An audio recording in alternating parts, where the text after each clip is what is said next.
Wrestling fans, welcome to episode 30 of the WrestlingFan84 podcast. We just got finished Dynamite and AEW. Both were awesome. Both ended with epic matches and epic happenings around the wrestling world. Coming off the heels of both, AEW Dynamite ended with a kick-ass World's Heavyweight Championship match between Jon Moxley and Darby Allin, with Mox retaining the title after a hard-fought battle between the two. NXT ended with a little controversy between Pat McAfee and Adam Cole.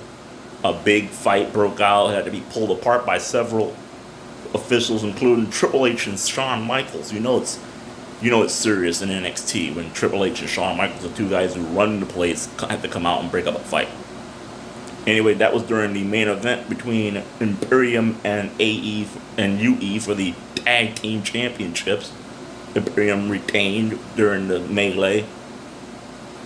Also, Dakota Kai defeated Rhea Ripley thanks to a little help from Mercedes Martinez. Dakota will meet Io Shirai at NXT TakeOver 30 on August 22nd for the NXT Women's Championship. A lot of other things happened tonight. Bronson Reed qualified for the big ladder match. A pissed off, and let's just be real, irritated NXT champion Keith Lee destroyed Cameron Grimes. I was basically back and forth all night, so I really can't tell you what happened. I will probably watch NXT when they post it on the network, and then Friday when we do if I do a podcast on Friday, let y'all know what's going on. Because I really couldn't keep up with either one. It was back and forth all night long. It was awesome. Meanwhile, on AEW Dynamite, Dark Order won a couple of matches. Best Friend won a couple of matches. The opponent for Big Swole was named by Dr. Britt Baker. It will be Reba, as she calls her.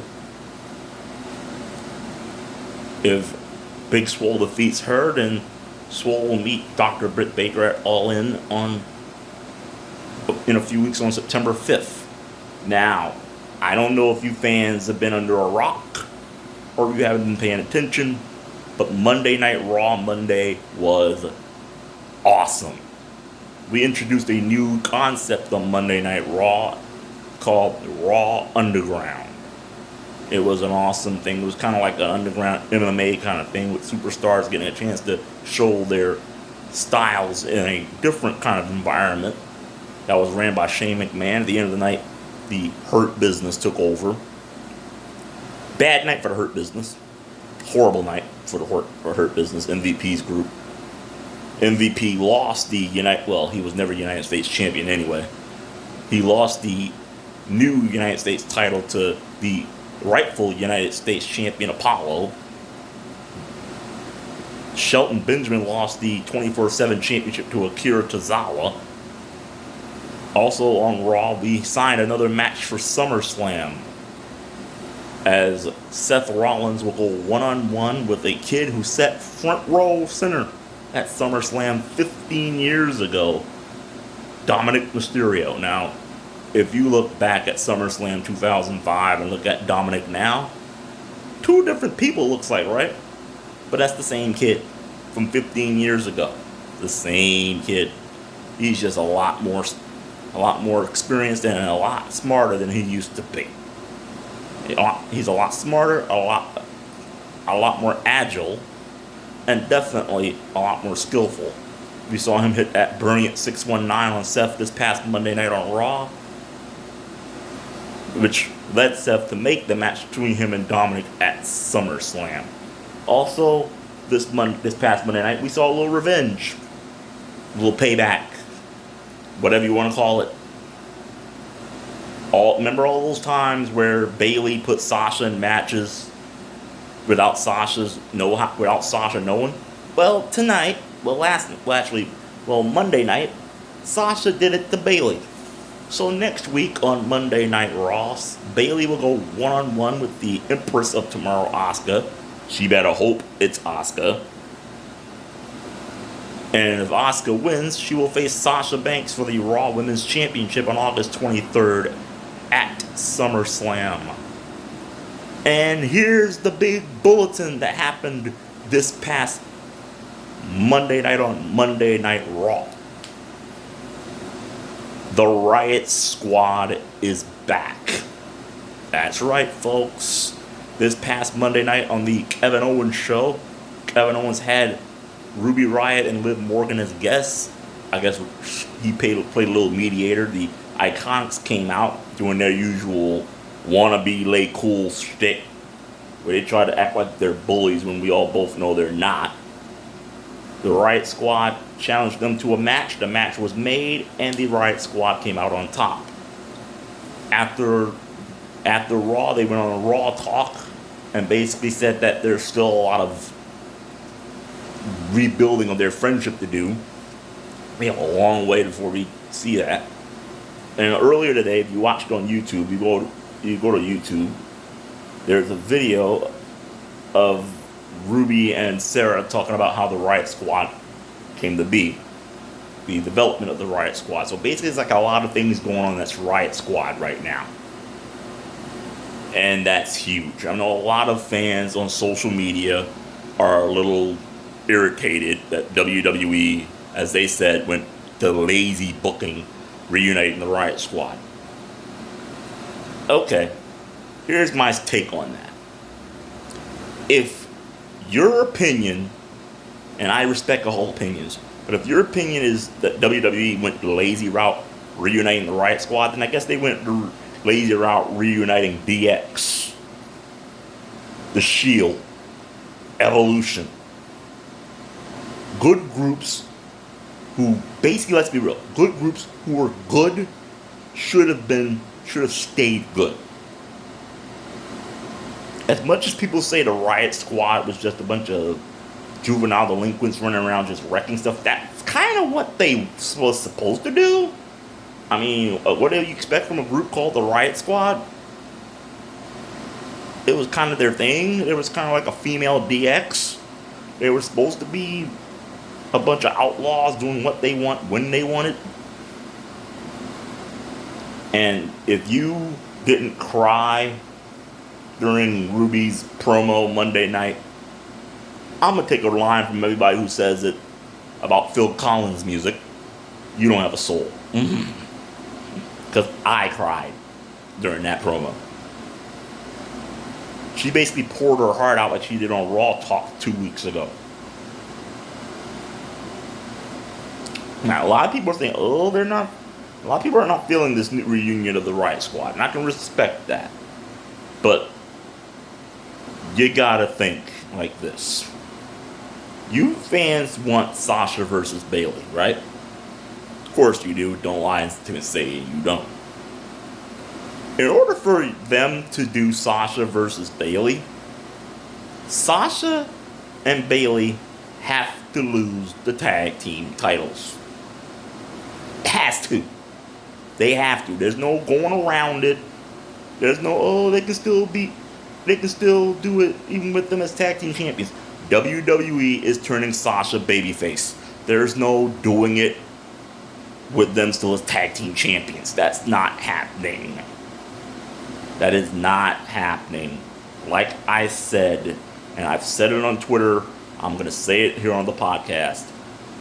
At SummerSlam, by the end of SummerSlam weekend, by 11:05 on Sunday night, August 23rd, there's a good chance that the only championship between the golden role models, quote unquote, is going to be Bayley's SmackDown Women's Championship. Unless they hold the tag titles match, or when them hold off them losing the tag titles until the following night on Raw or later on. But if you don't like the Riott Squad reuniting, I like to kindly ask everybody out there, who should WWE give the tag team titles to? Let's be real. There's no more Bliss Cross, because apparently I'm reading now online that Alexa Bliss is possibly going to become Sister Abigail. There's no more Bliss Cross. The Iconics are scattered. I mean, the Iconics, nobody wants that back. Let's be real here. Nobody wants the Iconics as tag team champions again. They've been there, done that, moved on. Besides, Sasha and Bayley are heels. You don't give championships from a heel to a heel. You gotta have a babyface tag team, and there's not that many babyface tag teams left on the main roster. And you're damn sure not gonna have some random team from NXT come up and win the titles. What tag teams do you have in NXT? There's no tag teams in NXT. There's like one couple of women who get along in NXT, and that's Raquel Gonzalez and Dakota Kai. You can't basically do some random tag team just bunching together to make tag team champions. No. You cannot do that.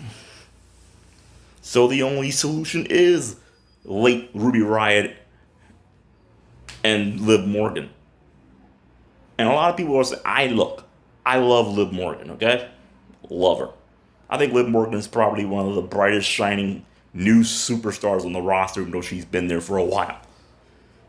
But all of you saying she should have stayed solo, listen to me.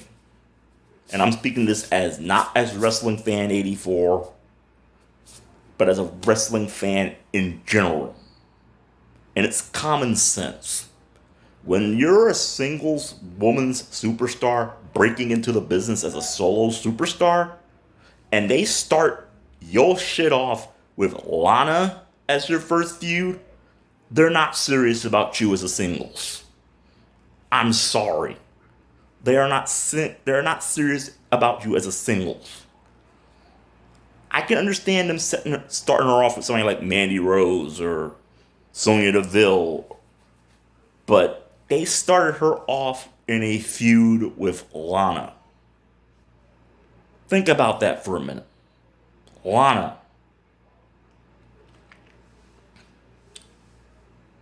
They started her out with Lana. She had like a high caliber match with Charlotte Flair during her solo run, which was probably one of the greatest matches I've ever seen. Yeah, she can pull off good matches, but with this writing team that we have now, do you really want to trust this writing team to write her a proper solo run? No. This writing team couldn't write a nursery rhyme with crayons, let alone a solo run for a woman's superstar. Look at Lacey Evans. Lacey Evans' babyface turn was a breath of fresh air to the WWE. It should have been exactly what it was supposed to be. But this team of writers who have the brain size of a peanut wrote some BS, and then the next thing you know, bam, she's turning heel again. This writing team would not do Liv Morgan justice as a solo. So Vince, in all of his, what's left of his wisdom, because he's getting older, it's not much left up there, went with what works. And what works is Ruby Riott and Liv Morgan as a tag team. Because, come on. This is long-term storytelling at its best. You got all these fans talking about, Sasha and Bayley, they're waiting because this is long-term storytelling. Yet y'all are complaining about long-term storytelling with Ruby Riott and Liv Morgan. This was coming for months. This was just like the Shield breaking up.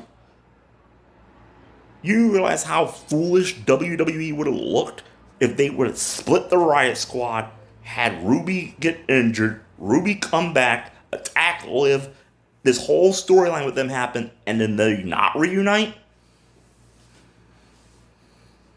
Let's be real. Ruby was on a losing streak. Liv wasn't getting taken seriously. If they didn't put them back together, that would have continued. And you know what happens in WWE when they can't control what happens in a character's career. Usually it's bye-bye. Usually they get to the point in WWE where they're so sick of seeing you lose that sooner or later they pull the hook and send you the release papers. And I don't think any of us want to see Ruby Riott or Liv Morgan get that. So if you're going to complain about Ruby Riott and Liv Morgan being a tag team, think of it like this. It was either put them back together or have them lose matches until Vince decides to release both of them. So, and I don't know why people complain. Think of the big picture here. With them as a tag team, Liv gets more TV time. Ruby gets more TV time. They're possibly going to become tag team champions, which means both women get a championship. I don't know what people think was going to happen with Liv Morgan as a singles competitor on Monday Night Raw. You got Shayna Baszler, you got Asuka, you got Sasha Banks, you got Bianca Belair. She would have got swallowed up as a singles competitor in the women's division. On Raw or SmackDown, it would have been over. She would have got swallowed up. So they went with the division that doesn't have that many competitors. The tag team division. The tag team titles is still a championship despite how tarnished WWE makes it look right now. WWE went with what works. It's not lazy booking, it's doing the smart thing. It's either they put the Riott Squad back together or Liv Morgan and Ruby Riott become swallowed up in a already packed women's division. And with the NXT takeover coming up, there's a good chance that a lot of women on NXT going to get called up. I'm thinking whoever loses between Io and Dakota are probably going to get called up. And either Io goes to Raw or SmackDown, that women's division on that brand, or Dakota gets called up and goes to Raw or SmackDown, whatever women's division, wherever one of them goes to, it's going to become already inflated. And the last thing you want is Ruby Riott or Liv Morgan not getting any opportunities at all. You got to think about it from a business standpoint, not just a fan standpoint. That's what's wrong with fans now. They don't think about it from both standpoints. You gotta think about it from a standpoint of possibly either both women get huge opportunities or both women get released. And WWE went with both women getting an opportunity because think about it. You know they're going to split up Sasha and Bayley. You know there's going to have to be a tag team set up in place to take the tag team titles. So Ruby and Liv. And I can't think of any better way to end this reconciliation story with Ruby and Liv than them becoming tag team champions. People are like, oh, we want Liv Morgan to turn on. We already went through that. Ruby said it herself. Ruby said it herself today.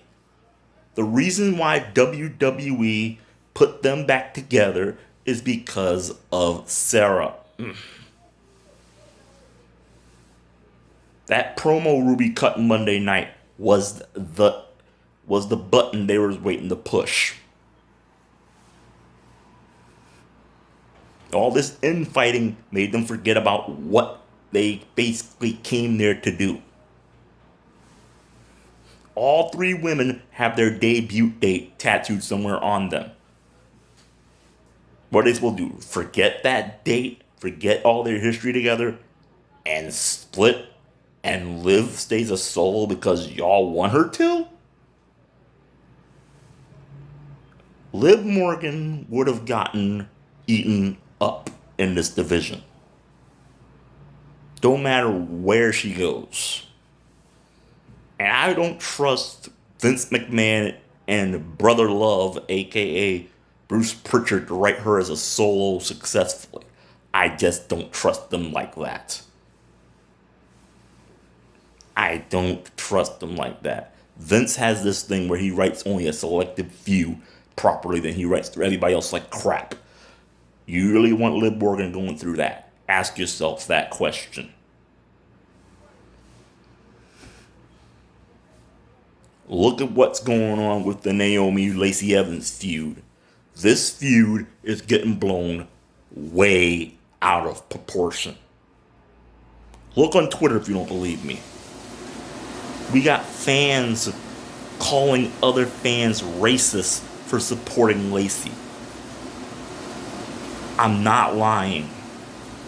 And this time, in this day and age, and what's going on in this world, it is not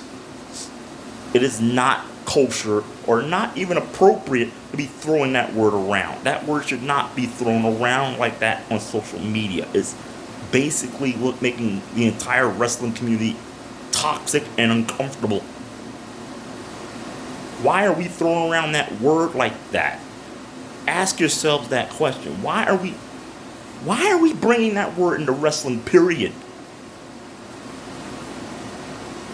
This is why people leave the wrestling community. Because we do dumb, like bringing race in the wrestling. Come on, people. Like, what the hell?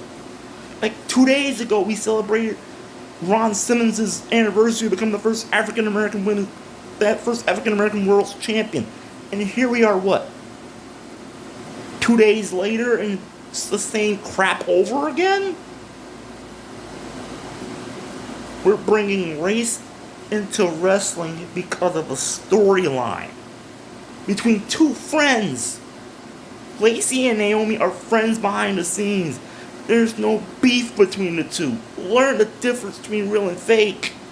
Stop acting like you just watched wrestling for the first time yesterday. Why are we bringing race in the wrestling? Why are we even mentioning race in wrestling at all?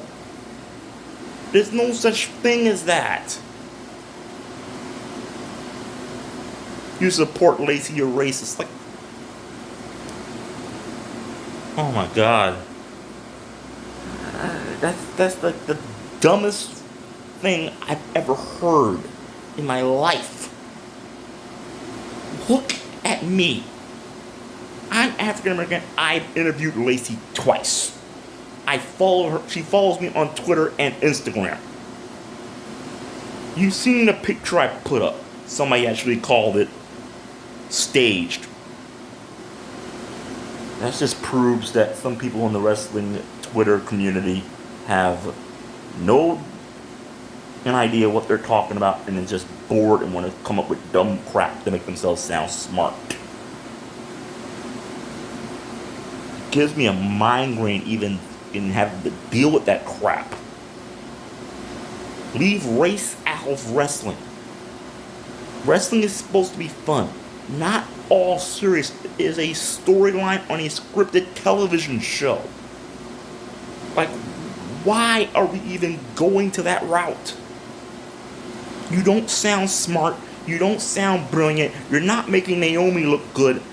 Note to the stains out there. You're sounding ignorant and you're making Naomi look like crap. It's like, it shouldn't even be that way right now.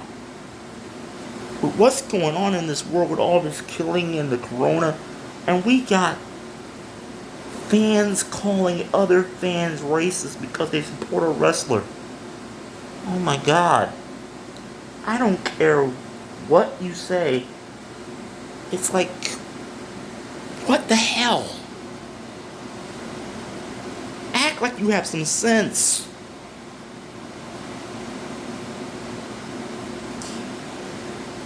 Anyway, if you want to subscribe to this channel, click the subscribe button at the bottom. Click the bell so you know when I post a podcast, if I ever post another one.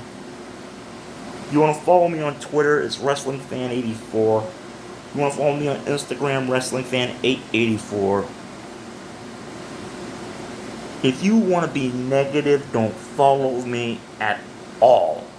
If you're not followed by anybody I follow, or you want to have one follower and just make me your first one, don't bother following me. Because I don't need to have my account hacked. I'm sorry, y'all. I would go off on all these fans right now who are making wrestling into a race thing, but that would possibly get me suspended if I did. It's just the dumbest thing ever. A whole weekend last week. This week, a whole weekend of fans complaining about a spot in a freaking match. One of my followers said it was a bonehead move in a bonehead position. You don't do something like that outside the ring. That wasn't on Lacey only. That was on Naomi as well. You don't attempt whatever she was attempting outside the ring. What if she landed that thing? What if she actually... Okay, think about this. What if she would have landed it? Then what? She would have landed it probably wrong. Would have probably wound up breaking Lacey's neck. You don't attempt a move like that on someone Lacey's height, period. That was just oh my god. Y'all make me really... all y'all who want to complain about a spot in a match, you want to bring race into wrestling, you make the wrestling community look like idiots right now. Do that crap somewhere else. Don't do it on Twitter.